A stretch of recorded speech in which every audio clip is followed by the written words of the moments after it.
10 seconds remaining. 5 seconds remaining. iG.Vit's turn to ban.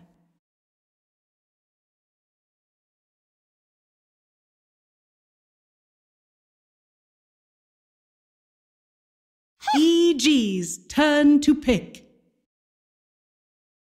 Welcome back, everybody. We are in Game 2. That's right, Game 2. iG.Vit versus Evil Geniuses.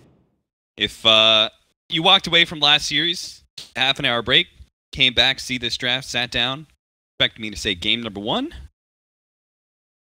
The 16.5-minute GG call in game number 1 from iG.Vit. Evil Geniuses brought a very brisk pace game with the Pugna. Pugna core. Some male Pugna just destroyed the game. I think it was everyone destroyed the game. Everyone but RTZ. You can't even really blame him. Everyone's had those games where you're sitting there, your team is just owning. Like, they're just doing it to the max. And you're just like, okay, I'm going to keep all the lanes pushed, you know? Because that seems like the optimal play. My team's winning 4v5. I'll pressure the other lanes. Great. You're literally just like a farming reserve, you know? You're just like stocking up gold and experience. And it, like, just in case you guys like massively throw this huge lead that you've given to us, I will be here. But in the meantime, on winning the game single-handedly. Yeah, if you have a weak constitution, I would not recommend game 1. It was ugly. 10 seconds remaining. But we both agreed, right? A lot of it was drafting, and definitely I think a lot of it was a surprising strategy that Evil Geniuses brought to the game that iG.Vit probably were not expecting. Yeah. They see the draft at the end, and they see who's playing what heroes and stuff, and you can kind of piece it together, but they probably just aren't used to playing against something like that. And I would say just a couple of mistakes just ended the game for them outright. Yeah, I think it was a definite outdraft, but I think the way the game went down too, and the individual fights, the pickoffs that each were able to get, it just seemed like everything clicked for them, and they were able to get that really quick, decisive victory. So now iG.Vit have a chance for redemption. They've opened up things a bit different this time with the Weaver and the Kunkka. A pretty strong hero pairing. Weaver is known as being one of the only heroes that can really like 1v1 against Batrider and find success. You can even potentially get a kill just because of how Swarm works. It's a great mechanic against... Normally when Batrider hits Firefly, he's just out of there, right? But you can track him down with a Swarm bug, so... I like it. Hard to catch. Once he gets the Linkins, it'll be difficult to prevent him from being in side lanes, being a nuisance. Kunkka, great 4-position hero, good catch. Pretty durable during the early game. I think this time around, iG.Vit, they've already banned the Pugna, so... It makes sense. Yeah.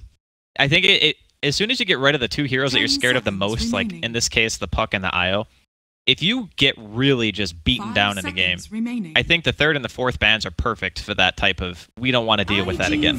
Yeah, it used to be the mentality, you can't run the same strategy twice, you know, the enemy team will adapt, but honestly, that's not really the case, right? You can run the same strategy, force them to try and beat what you're running. Yeah. And if they can't, then it's a huge, like, drafting tool that you can use, right? Every other team is going to look at that and be like, we have to deal with that with someone. We have to actually focus on potential that strategy coming up, and what are we going to do against it? Are we going to ban the Pugna and the 3-4? And it opens up a lot of things. The other part about it is you don't show more than one thing. Yeah. And no one knows what else you do.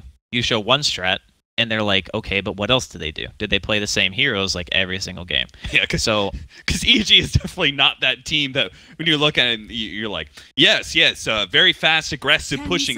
No, that's not it. That's not EG. That's not them at all. I think it goes back to, you remember Summit when VP decided that they wanted to pick like every single hero in the Dota pool and still win? Yeah. I think that EG might be kind of getting to that stage where they're willing to branch out a lot more with their picks, and they have some of the most talented players in the Dota scene, let's be honest. Yeah. It's like insane. But iG.Vit are definitely in the same boat. Like Paparazzi's been regarded as one of the best, you know, carries in China, just period. Dogfights is a legend in his own right. They're both very high individually skilled teams. But sometimes the dice just doesn't roll for you. You get the wrong fights, you know, you get a little bit outdrafted and you kind of get thwomped. But you know, it's taking a lot longer this time around for the draft. I'm not sure if that means that EG are maybe thinking a little bit more about they want to pick, because even coming off of a win like that, it definitely feels good. But you can't let that go to your head. Because every team has those games. Every team has those games where you get stomped, and every team has a game where you do the stomping. It's interesting opening from Evil Geniuses to the Batrider Earthshaker, because they're both 3-4 position, right? You can run Earthshaker support, and you can also run Batrider support. So they do have some flexibility in their picks so far, while iG.Vit's lineup is a little bit down. We know that is going to be most likely a safe lane Weaver matched up against either the or the Earthshaker, potentially even both. I mean, what was so good about that support Weaver? Where did it go, Draskell? Why did it leave us? I think the support Weaver is something that you pick against a Batrider, for example, because you see a team that has really good either pick-off potential or heavy burst, like so Lions or Linas and stuff like that, where you would get the Yules into LSA combo and try to blow them up. And then they would get time-lapsed, and they would be back at full, and then you would have nothing left. Yeah. So it's really good against those type of one-rounder heroes that throw all their spells out, and then they're done. Because then you can draw out the fight, hopefully save that one guy, and then you just run around the map with a lot of health, because Aghanims gives you a ton of HP. You can build stuff like Solar Crest, you can get Hurricane Pike, great utility items. The hero carries them well, and still adds decent amount of damage. By being alive, you get more Shikuchis, you get the Swarm out. The hero provides a lot from a support role. Yeah. I can't remember who started. Was it Solo who was doing that first? It was one of either. It was definitely out of the CIS region. Yeah, that's what I think. But I can't exactly remember who did it first. I'll have to look. But I think one of the whoa. All right. This is a third. Lineup. It's mid shaker, right? It's mid shaker. Yeah, I think. Well, we'll see, because it kind of depends on what the mid matchup is, because it could be mid or safe lane Nature's Prophet too. That's right. Zai plays Batrider. I keep forgetting about that. Yeah. Zai plays Batrider. I think that's the most obvious choice, is that it's support Batrider right now, and off lane Shaker. Yeah, that makes sense. 10 seconds remaining. I do like that. I do like the Centaur as well. 5 seconds remaining. Yeah, what do you like about it? So typically when you pick this hero, he's a pretty okay initiator, but the biggest strength that he has is being able to either disengage or get the guaranteed initiation with the rest of his team. You know, some of these blink heroes like Slardar, for example, you need a team to catch up. But Centaur goes in and he's like, my whole team is on you, like right now. And there's one stun. Yeah. And it's a Shaker. So if you don't have a lot of reliable lockdown, heroes like Centaur, they will quite literally run over you. I like that, because I was very surprised that you like the Centaur, because I have been hating on Centaur. I just felt like, his ultimate didn't do anything, because in the current patch there seems to be so many stuns. Yeah, there really are. Right? Because stuns are a big part of team fights and that sort of thing. But you're right. If you're the initiators here, there's only Earthshaker. So it's not like Batrider Lasso is going to stop, your Centaur aggressively initiating with his whole team. So it's just one sources of stun so far. Now it's the Visage Birds as well, which are pretty okay, in a hero that we actually were having a conversation about between games. Yeah, Visage is really good right now. Visage is crazy strong, and we know for a fact that a lot of, at least the North American players, they've been doing it in pubs as core as well. It hasn't just been support. Yeah, safe lane and mid. It's really strong. Oof. And it's very good against heroes like Kunkka, like Shadow Shaman. He's what I would call a support destroyer. Try to channel a Shackle against a Visage and tell me how fun that is. You get bird stun twice. You have no armor, so the birds just deal a zillion damage to you. Yeah. One soul assumption and you're dead. I was about to say, I was thinking which is really faster, Draskell? Is it faster just to drop the bird to stop the Shackle, or is it faster just to use the familiars to kill the Shadow Shaman? Straight up kill him. Yeah, just to right-click him with the birds. It might be faster to just kill him, because by God, Shadow Shaman has no armor. Yeah, he flops over. He is terrible versus Visage in so many ways. So, I'm loving this lineup by EG, even if we don't know exactly how it's going to fit together. We still don't know all the pieces, because every single one of these heroes could be this or could be that, right? Technically, every single one of them can fill a support or a core role. Yeah, that's ambiguity's always been strong in Dota, right? If you don't know, if the enemy team doesn't know what you're doing, then that's an advantage. It's just how it's going to be. But I do think the Centaur is still really strong. They're going to end things out with the Lina pick. And now, overall last pick going the way of iG.Vit. This is the one thing about EG's lineup too that's really good, is they have a very good split of damage. So in the last game, it was pretty much all magic. EG were throwing spells. That's what they did. This time around, they have good physical damage. They have split push. They have good magic 5 burst. seconds remaining. It's just all around a lineup that can pretty much split push. It can fight. It's just everything. All right, quick, Draskell, call it. Oh God, I have. What no are the idea. positions of PG? I have no idea. I'm gonna embarrass myself here too. All right, I'll lead things off. I think it's actually gonna be a Visage Core. Okay. And I think it's actually gonna be Earthshaker and Batrider as the supports. So offlane Furion and mid Lina. It's not the best support duo in the world, but I really think a core Visage messes this game up pretty hard. I mean, I definitely think it's Nature's Prophet offline. That's the only thing I think. Yeah. The rest of it, I'm just like, well. You're not down with the Ice-Ice-Ice-esque, or excuse me, Ice-Ice-esque support Furion? Not in this patch? I think that Wings were a one-of-a-kind team. That's what I think. I think that there's not really any other team out there that might have been able to do what they did when they did it. So it is going to be the Queen. It does look like you're correct. Yeah. On point. Going to be the Universe offlane. I do quite like the underwater themed Nature's Prophet set. Normally, I think that Nature's Prophet looks kind of silly. I'm just not really a fan of how he looks, but when your face is just like an octopus, you can't go wrong. Meanwhile, Zai's rocking the Chinese dragon totem. Was that from New Bloom? Was that where you got that? Yeah, I think it was. I don't think I've seen that very much. That must be like super rare. Yeah. But overall, draft-wise, Cicada finishing things out with the Queen of Pain. I think we saw one a little bit earlier. It's just a hero that is very good against Lina in the sense that you can get the kills on Lina. Because not a lot of heroes walk to that lane and say, I'm going to win this 1v1, especially against Sumail. Yeah. So the common route is to pick something that can get kills on the hero because she is susceptible to ganks. She's like a Zeus in that regard, I guess. But, Lina's just faster. And there's still a bit of lack of lockdown for a highly mobile hero, right? So, like, you can't LSA a highly mobile hero that easily. You can't really Visage Bird drop on that hero either, so it's just, again, the Earthshaker Fisher. And we know we're probably not going to be seeing a fast Blink Dagger. The way this is shaping up. We do have a 4 position. Zai's going to be playing the Earthshaker, so it'll be faster than late 5 position Earthshaker or something. That Crit is probably going to be one who's a little bit slower. Like Crit Batrider. Not see that one coming. I don't know. I guess I felt like Batrider would be better for in his farm priority, but I think in this game the Earthshaker might carry the farm a little bit better, just for the sole reason that they have a Centaur. Yeah. That and the fact that there's both Weaver and Queen of Pain, and you're the only lockdown. I guess. Right. But that's what I mean, because if the Centaur is the one who you're really worried about in the team fights, like getting his spells off, he gets a Stampede. If you have a good counter initiation with a Blink Echo, that stops the momentum. Yeah. You want some hero in the game that's just going to be like, stop running at us, please. Yeah. And there's no way, like, in this matchup against the Weaver, there's no way. It's already hard enough for an offlane, like, core Batrider, to reach his timing where he gets Blink before the Link ends, and he gets Force Staff after, picked up, etc. There's no way a support Batrider really keeps that timing against Weaver. Yeah, I think it's probably just going to be like he's got Tranquils queued up, I assume, and then he's going to go into the probable drums.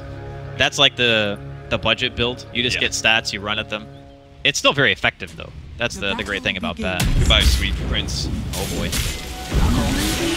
Got Sticky Napalm, too, which I'm pretty sure you'd be totally useless if you went Firefly level 1. It also means no escape. So First Blood goes to iG.Vit. They start off with an aggro tri-lane of sorts. The 2 supports behind a killer offlane. I really like it when teams do this. They put the 2 supports behind heroes like Centaur, Earthshaker, maybe Legion Commander, because honestly, it's why not? These sort of heroes, they're fighting offlaners anyway. Why don't you just go aggro tri-lane into them? Especially since you have like a pretty decent 1v1. Yeah, I totally am on the same page. I think that the Universe versus Paparazzi 1v1 is most likely going to be the one that you really want to watch. I think that the mid matchup is going to be favored for EG regardless, because Lina's just that strong of a laner. Even with the level 1 Dragon Slave nerf, the hero just dominates most of the matchups. So I'm curious to see how well the Weaver is able to deal with these trees. This is the ultimate suffering of the 1v1 against Nature's Prophets when you can't buy a stout shield and you're not a melee hero. Yeah, Blitz was teaching me about this matchup. Played a little 1v1. Boy, it's just so hard, right? The Lina just pushed out the wave over and over again, and you're just Queen of Pain, not really getting any space to a lot of times just because Lina just Dragon Slaves on. Yeah, you need a gank. You need someone to rotate to your lane, help you out a little bit. That's what Dogfights is trying to do, but Zai's here as well. Universe doing a really good job putting the pressure onto Paparazzi in these first couple of levels. It's not going to be till level 5 where Weaver feels a lot more comfortable against Universe with the very low cooldown of Shikuchi. So in the meantime, Universe is just throwing treants at him and trying to get all of that extra region that he bought in, because he did go double tangos, knowing this is going to be a very harassment-focused matchup. He's just trying to chip away at all that. I think that this is going to be the hardest part of the game for iG.Vit. It's just like straight up laning. Like, sure, the top lane, they started out with that tri-lane. It's already been dismantled. So Angelai is up here all on his own against the Visage. Looks like middle as well. Zai could be going down here. Zai's got the boots, but he's not going to be able to make it out. Sakata, the double damage, is actually going to come back. So Sumail may be in trouble here. Sumail doesn't actually have his nuke, so he's going to turn and fight Dogfights as well. Might be able to get this kill. And Sakata comes in, will manage to finish things off. Almost dies in the process. Zai, one health. He's going to get there with a Fisher, and he got him. So they actually turned that. So that ends up being kind of okay for EG, despite it starting off terribly with Zai dying and Sumail getting caught by the X-Torrent combo. Well, super cool thing about being level 1, you respawn real fast. He was able to TP back into the fight to secure the last fissure that got the kills, so all in all, like you mentioned, not too bad, everything considered. A fortuitous double damage from Sakata that allowed him to end up getting that, and really good foresight, realizing that he would die to that Dragon Slave if he tried to commit too early. Crit with a Furion coming in. Could actually kill Angelai here. Zai holding off on the Fisher. Gets in a better position. Looks like he felt like maybe he was going to miss that block off. Repositioned. Sure, he got 3-3 now. I think he was just concerned, not necessarily about the block itself, but not putting him on the other side of the Fisher. Yeah. Because then he would have just walked away and it would have felt pretty bad. Yeah. Aren't going to hit here. Are they going to blink for it? Looks like it. Level 2 Shadow Strike from Sakata does let a slow allows Dogfights to get a couple extra right click. But this is kind of what we were expecting given the lane matchups, that supports have to move around a bit. If Dogfights is in the right place at the right time, he's able to set up kills on Sumail. And likewise, if Zai is in the area, or I guess to a lesser extent Crit, he can't really do as much defensively. A Fissure can be a really good deterrent, even at this stage in the game. Kata gets away. 4-minute bounty rune, or excuse me, arcane rune. First to be taken by Dogfight. Love to give that one to both supports are moving around in the river quite a bit, making sure that neither one of the mids gets that advantage. Oh, the courier did die too. I saw it. I just forgot to mention it when they were fighting mid, that little skirmish. The courier ended up going down, so just did finally respawn there. Kata now getting back his bottle. D9. Not feeling too great about his CS. 23, 28, and 8. LSA, not cool. But you consider the lane discrepancy. Sumail has the hero advantage, and the last game, it was like 36 or some crazy... Oh no, wait, that was the other series. I'm sorry. I'm remembering a different game. Sometimes Dota runs together for me. But last game, he did actually have double the mid players, yes. Yeah. Dragonite versus Hugna matchup. Here we go. Blink on mid. A lot of damage on Sumail with a pullback here. Should be pretty easy. All Sumail can do is try and get a kill himself, and he does manage to get it barely onto a little super. It's a nice little reaction to be able to get a kill like that before you die. Just knowing, okay, I got X. Everyone has experienced that. You know you're coming back. You know you're going to get hit by a bunch of spells. As well, output whatever damage you can. In the meantime, it's better you can actually get a kill. Paparazzi fared a bit better against Universe. Had the help of his Shadow Shaman in lane for a little bit. It's now level 6, so there should be no problems for him in the foreseeable future unless Sumail makes a surprise rotation over. Be a pretty free game for Paparazzi. They don't have the greatest amount of catch either. Like you were talking earlier about how the Batrider is not going to have the earliest blink. That could definitely be a problem, you know, considering if Paparazzi just gets his free farm, he's able to get to his Lincolns. Could be problematic. And it's not like Earthshaker, like, he enjoys the aspect. It's like playing against Puck, right? You enjoy the aspect that it's a squishy hero that if you get on top of, you know, you're just going to be able to blow him up with your combination. But it's also kind of annoying to play against, right? Weaver has the bugs to be able to throw forward in team fights. If you get latched by that, your blink ends up getting put on cooldown, and then you're just full initiation is screwed out. So that is the one hero that they had that's supposed to be good versus the Weaver, and it's still going to be a little bit annoying for him to play out this matchup. They're going to be able to get the X-Torrent onto Samael here. Double Light Strike Array stun comes out, and the Laguna Blade to be able to finish off Sakata. Not quite. He moves forward. The Fisher actually doesn't land onto him. Meanwhile, Super does manage to catch Universe, who teleported in. Looks like he's going to be run down by Paparazzi. Universe is going to have to pull out a tricky play here with the Sprout if he hopes to be able to survive.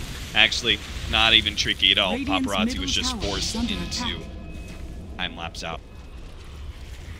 It was not necessarily the riskiest dive, but I think as soon as you go into the trees in that spot, and you know there's going to be a Sprout, it's a pretty low probability kill. Yeah. You got to be like on point with your Tango usage, eat the right tree, and when you're doing it in the forest and stuff. Nice. Straight up Torrent. They do have the Fisher, though, to be able to stop the aggression. They have the X for the pullback, though. Samael with so much minus armor thanks to the bug. He's going to go down inside. Also caught by a bug. It's going to be eaten up by Paparazzi pretty easily. A Geminate attack up just in time to finish off the Earthshakers to escape away from that tower range. Things are going really well. Paparazzi's being very active. I'd love to see that on this Weaver. I think a lot of people kind of forget that. Weaver, he does want items, and he carries them extremely well. However, just having level 7, just getting that Shikuchi to max, and just running around, dealing that damage, allowing your teammates to dive with vision if you land a swarm. The hero offers a ton of utility in the early game. You just have to be very careful about how you use your Shikuchi. It's very similar to Queen of Pain. You do a bad blink, you die. Of course it's going to feel bad. But it doesn't mean that Queen's a bad early game hero. It just means you got to be careful. Centaur does finally get his level 6. I've been looking for that because we keep on having team fight after team fight, but no Stampede being used. Been shut out of the laning phase for so long. But similarly, RTZ is level 7, which means we're now going to be seeing these familiars and potentially even RTZ himself show up in these fights. The beautiful thing about this core Visage, right, is that you don't even necessarily have to be there. Sometimes just your familiars is. Well, it looks like they're going to find something with this. They're in a really good spot. Up behind. The smoke on the familiars have currently popped, so they know the hero in these area, but iG.Vit have backed away. Oh, did the ward see them? They just placed that ward. I wasn't sure if they placed it like after or before. Okay, Zai's gonna get the D ward straight away. Looks like they'll just transition into a push. That's one of the great things about those kind of smoke rotations, right? Even if you fail out on the kill, you're in a position to take the objective. Yeah, I do like that. I do like that the fact that RTZ moved from the lane before even touching the tier 1. He's just like, it doesn't really matter. That tower has very little inherent value compared to killing a mid tower or killing the enemy safe lane, for example. If you're new to seeing the core Visage, or maybe even Visage in general, look at this skill build, the 1, 1, and 4. He goes for the maxed out Gravekeeper's Cloak, just because Visage is now impossible to kill. Yeah, near that anyway. Good luck bursting. And that's kind of what iG.Vit do, right? Yeah. And because the minimum damage threshold is 50, it means that things like Torrent, it won't even break the actual passive. It won't do enough damage to break through it. Nice deny there from Zai with the Enchant Totem. But yeah, this game is still pretty heavy in regards to burst on the side of iG.Vit. You got your Centaur double nuke, you got your Queen, which is pretty much all nukes, and Gravekeepers does a tremendous amount of work against that. And ever since they buffed Gravekeeper's Cloak to apply to your birds when they're around you, that means that the normal things like Kunkka and Centaur and the Queen that would just destroy your birds before doesn't happen anymore. I actually learned this probably like 3 or 4 months ago. The fact that for some reason I thought like they would get their own Gravekeeper's Cloak or something like that, but it's actually based off of the Visage and the level that he has. Right. Which means that like these birds go forward and they're super tanky, and unless you actually deal with the hero in the backline, you can't actually just quickly kill the birds ever. They have 80% damage reduction if you don't hit the Visage. They take no damage at all. It's like nothing. Hey, July, gonna throw down the Stampede for an escape away from Evil Geniuses. Zai not able to get their fishing block down. Dogfight's just gonna run fearlessly in. And that's because I guess they're ready to go with the Weaver TP. He's going to come in. They're going to catch Zai. Evil Geniuses are probably just going to let him die. Or maybe not. They're actually going to fight around in July a little bit here. Stomp goes down on the birds, though. Kata's coming forward with an Invis rune. Nice drop, though. Catches dogfights on hold. Strike Array lands on dogfights. They really need to catch. Sakata by himself is not going to be enough, but maybe with the Shikuchi through, they can blow up Sumail. He does get their turnaround onto the Kunkaba. Worthy trade for iG.Vit, but now Arteezy has to fight this one out 1 versus 2. It's possible, though, if he can actually get the right kind of nukes out with the birds as well. Sakata's dropping low, but not low enough. Birds, failures, will not be able to... Oh, maybe nice. They will manage to chase him down thanks to Universe's ultimate. He comes out, Wrath of Nature. One of the later bounces too, so it does a lot of damage. Definitely caught him off guard there. Wasn't expecting the Nature's Prophet. It's kind of like playing against Exort Invoker. Every once in a while you just kind of forget and you're like, oh god, that's right. Sunstrike and Nature's Wrath are spells. Especially since Nature's Prophet does so much damage with that ultimate because of the later bounces. Yeah. Because they changed that, right? It does less damage on the first couple of bounces now. Not just 2, but it does a lot more damage on those last few bounces. Yeah, it hits like a truck. I think like the last few bounces at level 1 and 2 are pretty much like getting Laguna bladed or something. Tower is under attack. It's really, really high damage. Yeah. Anywhere in that 4. Dire's top tower is under attack. Still though, both teams just going at it. Like there's been a lot of smoke gang so far. We're gonna see another one coming out from iG.Vit here. Just vying for that mid-game control. This time around, Super's going to have the Mass Circle Ward, so if they find something, could transition into a tower. Stampede use once again. 2 cores show in the top lane there from Evil Geniuses. iG.Vit wrap on the bottom lane, not able to catch the Bat Rider or the time, or maybe they will. Right now. No way he sees. This game looking a lot closer than the first. This is kind of, I think, the series that we expected to see. You know, iG.Vit, they've got a lot of really talented players. They're a great team. Just got a little bit abused in the first game. This time around, they're the ones making the moves. They certainly are. The tier 1 tower at the top lane going to be taken down by Arteezy. It's quickly rocking Hoda Defiance, Medallion of Courage. They're going to be going for the Aghanim Scepter. Beautiful thing about Visage, you really don't need a whole lot of damage on yourself at all. You just need the survivability because, again, your presence on familiars is what does damage. Just get Soul Assumption nukes and familiar damage in, and that's good. Yeah, just wait until you get that Soul Assumption double nuke as well. Yeah. Oh, that is just an insane amount of damage output. Tower is under attack. Then you get... talking with somebody about this theory crafting.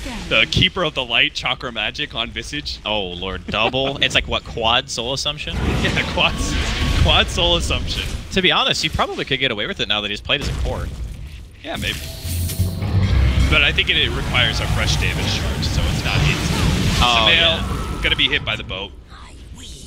Strayed a bit too far and is going to be caught by iG.Vit, who are playing all out aggression now. They're going to be able to get Zai. He does get off the Echo Slam. Whatever damage he can, it's not quite enough to finish off Sakata with the help of Arteezy. Now the Torrent coming in, pops onto Arteezy, does manage to stop the TP in. Sakata throws out that ultimate, but it's still not enough. Arteezy's looking okay, maybe. Paparazzi looking to finish him off, stands his ground, and brings him down. Meanwhile, on the side, in July, Sakata managed to pick up more. Universe is going to be chased down as well. Last surviving member of the Blue Squad gets away 14-8 at 15 minutes in. It is kills. iG.Vit currently holding a very small lead. So I actually have a question for you because I know you played quite a bit of Shaker. Yeah. How do you feel about the 3-1-1 build? I think I think maxing out Fisher is better for support. For support, okay. Yeah. As offlane, you obviously go 1-1-4, right? Yeah. I think you go 1-1-4 into 1-4. The only reason I ask is because I personally feel like 1-1-4 is usually the more stable build, and once you get Echo, you just feel that much more powerful. Because look at what happened in that fight. Yeah. Zai couldn't get all his spells off because he didn't have max Aftershock. And if he hit that 2-man Echo into an enchant, he would have had enough time for his Fissure to come off cooldown. Right. I think in some ways it's a little bit about the setup as well. Crit's going to be caught here. iG.Vit, they're just running around as a 3 or 4 or even 5-man crew and running into EG members. or not grouped up and getting free pickoffs that are even turning into some nasty team fights like it did on the Shrine, and then like it does on this Shrine as well. Samael's gonna get caught as well. That's 3 down from EG. It starts with 1, and IG just swarm in and manage to catch the surrounding members of Evil Geniuses. This Centaur ulti is doing a tremendous amount of work. Like, you don't get fights like that without a Stampede. Yeah. Like, you get the one hero, which is obviously fine. You know, you find crit, feels pretty good about it, but the Stampede allows you to kill the Shaker and the Lina. That is so much more value. In a way, it's kind of like having... It's like a reverse disruptor. Instead of bringing a hero back, you bring your whole team to the other heroes. Yeah. And that's kind of perfect, right? When you think about how the way Furion and Visage and in some ways Lina are going to be playing as cores. They're usually playing pretty independently of their team. They like to be able to split push or go hunting in the case of Lina, try and get up those free kills. They even save their wards here. Hold on to it. Yeah, they can go for more. Got to push towards bottom lane. I really like that they're transitioning instead of trying to push mid. Pushing mid is hard. They have a blink too. They're going to be able to get crit. So with 1 down plus having the wards, that's got to be a tier 2 out. Yeah, I think so.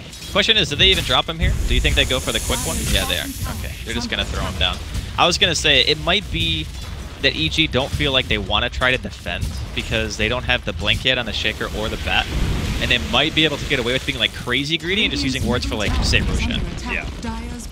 You actually saw the Kunkka TP up to the Shrine because there have been heroes off map. They don't have any vision in the enemy jungle. So heroes have been off map long enough. They wanted to check into Roshan. That is one of the things that Visage gives you. A lot of Rosh taking potential with minor. They weren't actually doing it, so that is indeed a tier 2 for free. iG.Vit. I mean, at this, it seems like everything that they're doing is kind of right. I think they just keep on playing for the kind of 3 or 4 man crew and just push into objectives. It's pretty clear to me that Evil Geniuses are not ready to fight yet. Yeah, I think we were kind of having bigger expectations of the safe lane Visage and what it was going to be able to accomplish. Yeah. But this time around, it's a lot harder for EG to kind of run that semi, core protect one that we saw as bottom lane. We're going to see Zai drop again. Stampede to disengage this time. Just Angelai and Super are enough to get that kill. I mean, they desperately need supports that initiate for them, right? We talked about the lack of lockdown and stuff, and this was kind of the small hesitance that I had about the core Visage, is that you're going to have a very awkward support that won't give you much at 15 minutes. What does a Bat Rider and Earthshaker do without their Blink Daggers 15? But on the flip side, you could also say that once that timing hits, you just have to hope that it's enough. Right? True. Like, you have to hope, okay, we got the double blink. They're going to get him at roughly the same time. I think Zai will get his first. And then crit, he's only, what, 600-ish away right now. That's not a ton of gold. And at this point, iG.Vit have accrued around a 4K net worth lead, which is by no means insurmountable. It just feels like iG.Vit, more than the gold advantage, they have the map advantage. Like, they are the ones feeling comfortable and pushing these side lanes, being in the aggressive positions, taking all the farm, being more efficient. And they're about to pick up the Lincolns on the Weaver. Which means there's already one on the Queen too. Sakata's got one as well. So those 2 cores don't have to worry about the Bat Rider hardly at all. I guess Wrath of Nature could probably. Do you want to play? Yeah, that? you could do that. Yeah, you could definitely do that. Kind of require vision before. Set up smoke for smoke. We've got iG.Vit trying to set up, getting some aggressive boards to lay down for a push at top lane. While Evil Geniuses, a little bit more defensive on their side. We're hoping to be able to smoke push out with their fresh Blink Dagger on the Earthshaker and catch iG.Vit's eyes. But both their smokes kind of get ruined. Dire's top tower. I think it's still... I would probably still give iG.Vit the advantage just because they were the ones who got the effective vision down beforehand. Here we go. 2-man stomp. That's a great way to start things off, especially with the Torrent follow-up as well as the boat. Arteezy has just been locked down for so long. Zai comes in. He managed to get the Echo Slam. It's decent, but is it good enough? Because it looks like these heroes are just going to be able to survive. And Arteezy does end up going down to the last nuke from Sakata as he blinks in, finishes him off. LSA onto Paparazzi. Maybe they can finish him. Oh, Fisher, it's just not enough lockdown. It's not looking like it. Zai tries to come in, finish him off, but he has the turnaround from iG.Vit. Now they're going to punish even more with some male dying. Universe is going to drop, and that's a team wipe, ladies and gentlemen. iG.Vit 24-8. Looking like they want to put an end to this game, too. Not quite as fast as Evil Geniuses did in game 1. and they want to match some of this pace in this series. They got the wards still, man. It is crazy to me that that Super can be in that team fight and say to himself, I don't need the wards. Yeah. I don't need the wards. And like that whole time, his team's like tower diving, they're behind enemy lines, still not dropping the wards. Saves them for the ultimate efficiency, just getting the chip damage on the tier 3. Even if they don't get it, this is a lot of damage. A lot of damage that EG cannot afford. He's protecting the wards with his own body. Like he's just saying, I'm going to wait for the creep wave, then I'll de-aggro the tower. I don't want the wards to get hit. They finally pop the glyph, and they're going to start attacking the wards with Arteezy, but it's going to be close. If they lose this tier 3, remember you're talking about like how they just feel better about the map and the control they have? It's going to get worse. It's going to get so much worse if these shrines actually get taken away. Oh, 10 HP. No one accidentally ate. Yeah, it actually feels so bad, though, to have your tier 3 tower at that low health. Yeah. Because you know iG.Vit just want to come back. Yeah, and they've got the mobile heroes to be able to do it, too. They don't care about backdoor protection because it's literally just one shot. One shot from the Weaver or the Queen of Pain will finish off that tier 3, so... It's another one of those fights, too, where I want to say Zai hit like a 4-man echo? Yeah, 3-man. A 3 or 4-man, yeah. It was a really nice one, and unfortunately still only 2 Aftershock. Yeah. I think you want 3 for it to feel really comfortable. Yeah, that's when you get the chain stun. Yeah, that's... I mean, I'm not saying it's a skill build, that's the big problem. It's just, you want so much more on the Earthshaker at this stage in the game. It's why we don't see it in the support capacity as much. Yeah. But it's also kind of, I think, lending credence to the idea of your other lanes kind of went not so great. Like, mid lane got punished pretty hard. We say we don't see Sumail lose his lane very much, and I wouldn't say he lost the 1v1, but he got ganked a lot, right? And he's been found all over the map. He's been getting picked off, and it just puts more pressure on those initiation-type heroes when your cores are doing poorly. Much like last game. Oh, Sumail. Jesus. They still have to Stampede too, so he's going to try and slow him down. Fortunately, there's a haste room in Sumail's bottle. There's the Echo Slam on to 3-4. Now the Fisher will follow up. That's on all 5. Zai. He just owned this fight. They just need the damage follow-up. They're going to be able to bring down Sakata at the bare minimum. Paparazzi was able to kill Sumail in return. So even with such a beautiful setup by Zai, iG.Vit was far enough ahead to somewhat recover that fight and get at least 1 core kill. That Echo, my god. I mean, I think that was a 5-man Fisher follow-up too. Yeah, he did 2,400 damage with 3 spells. Whew. That was crazy. Yeah, very well done there from Zai to be able to get in that position. And even with fights like that, they're still losing a couple of people. That I think the big problem is just going to continue to be Paparazzi. We said it during the early stages, you know, there's not really a ton to deal with him. I think that at this point, they really wanted their other cores to have more items. Sumail is still going back towards the Bloodstone. It looks like they want to try to play it for like this ultra late game phase. They haven't lost their Raxes yet, but they did end up losing the top shrine, and their tier 3 is obviously gone too. And here come the wards, going to be used for Roshan here. Do they give it to Paparazzi, you think, or they give it to the Queen? I don't know if they can kill the Weaver. I think they give it to the Queen.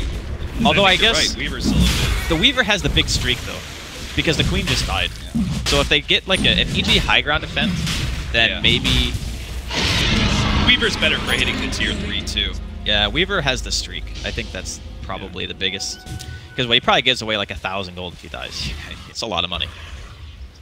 26-11. Upwards of 10k, maybe 11k experience lead. iG.Vit right now. Genius has just had an okay team fight that brought a little back. But they're going to need so much more than one really strong initiation from Zai. They need a lot of split pushing here just to draw this game out, because I don't care how good the Fisher is, 5-man Fisher still allowed iG.Vit to kill Sumail. He could. I don't think he could have gotten a better set of spells than that. No. Like it's not. Every time Zai's gotten an Echo, it's been good.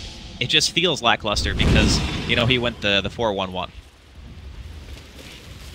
There's some tanky heroes on iG.Vit between the double Lincolns, and in July's Centaur does have a Hood of Defiance and is working his way towards an Aghanim Scepter. iG.Vit, they've unlocked the backdoor protection with that push through the through the mid lane, and they're going to go straight up to the top lane and take out this range tracks. This is really smart from iG.Vit. Oh, the Orchid is out. They've got the stuns from these familiars. They just need to try and eat away the Sages. They can't even take that much. He gets off the time lapse. Is under attack. Universe, he just gets out of there. He's like, nope, we're not going to be able to do stuff here. I need to get across the map. I need to be applying pressure like to a lane somewhere and maybe force iG.Vit back. Yeah, because with no Laguna Blade and still having Aegis on Paparazzi, they know this is a free melee rack. Fortunately, the familiars are pretty good at being able to deal with the wards. Yep. But a little bit too late. Radiant's bottom tower is under attack. A little too late indeed. X, Crit's in trouble. He's right on top of the cliff area, though, and the Torrent actually didn't snag him, so... Okay, Shrine up, Evil Geniuses. They're trying to force a rotation and push out and catch somebody, but iG.Vit's actually refusing to TP back. They're not going to let EG have that opportunity for a 4 versus 5 fight or something like that. They're just saying, alright, the tier 3 is going to tank a lot of damage. That's okay, though. There's no gold going back to EG if the tower doesn't die. And they're pretty confident in EG not leaving their base. Like, if they come out without Echo, although I guess they do have it now, it's already back up. That was faster than I thought. It's going to be a smoke. Shrine is under attack. Heading towards the shrine. Oh, the scan hits. Crit not able to get the lasso off in time. Now he's going to be comboed up by iG.July. He's brought down. Arteezy's going to be up next. Orchid already placed onto him. Sakata keeping his distance as best he can. Goes through the burst damage Sonic Wave as the Gravekeeper's cloak is all out. Samael died on the right-hand side. And it's only going to be Zai who gets away from that team fight. Middle tower is under attack. And Universe, who is always trying to put some pressure on the other side of the map, but he's trying to push through super creeps. That's just not going to be fast enough. It looks like iG.Vit should be able just to go high ground once again. Don't have a creep wave. So save up. Yeah, Zai was cutting. He fissure blocked the mid lane. Yeah. So he's going to buy a little bit of time for his team at the very least. Top was pushed out by Universe, so it's kind of like a combination play. One person blocks one lane, Universe pushes another. He's already back bottom. He will have TP in about 3 seconds. They need the whole team to defend this, though. I think that fissure play might have bought them enough time for Sumail to actually revive. His backdoor is still going to be up for another couple seconds. Okay, there we go. Now it's down. With the wards out. Radiant's bottom tower is under attack. He's going to resummon his familiars. It sucks. He's not going to have that second round of familiars, which is where Visage is really threatening in team fights. He can just refresh it out. They're missing a lot of power because of that. The other thing is, if you don't kill the wards, it's super hard, right? Universe is actually getting chip damage on the melee in the bottom lane. These trees still do a pretty good amount of damage. They are going to end up TPing back. So Zai delays the game. He gets his team a little bit of recovery time so they can respawn, and eventually they do push out iG.Vit. But again, they lose another tier 3. This time it's a trade, though. Yeah, and obviously the EG taking the tier 3 means a little bit more since they can now hit shrines, so I'm not sure when they're ever going to. Maybe the familiars can do a flyby somewhere and chip away at a shrine, but it just seems like they're never really going to be, as a team, forcing their way onto the Radiant side. That is actually, I'm glad you brought that up, the whole idea of doing the bird flyby. Bottom's exposed, right? So if they ever get a creep wave to the base, they could fit. Oh, nice blink from Zai. Still probably dead, though. Still caught by the X, hit by the Torrent, and yeah. He's only dead for 30. But this is a stage in the game, I think, where if you... Oh, God, is he just dead to the birds? Oh, my God, he might just be dead to the birds. Bird drop 1, 2, 3. Not quite enough. Arteezy, meanwhile, will end up dying. Familiars are going to have to go on without their owner.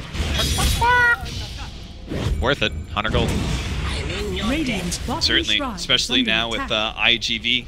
So even if Arteezy does buy back here, have another set of birds for 20 seconds. Drops it first just in time. iG.July actually blinks into a bit of a death trap here. Crit finds his initiation on Dogfight.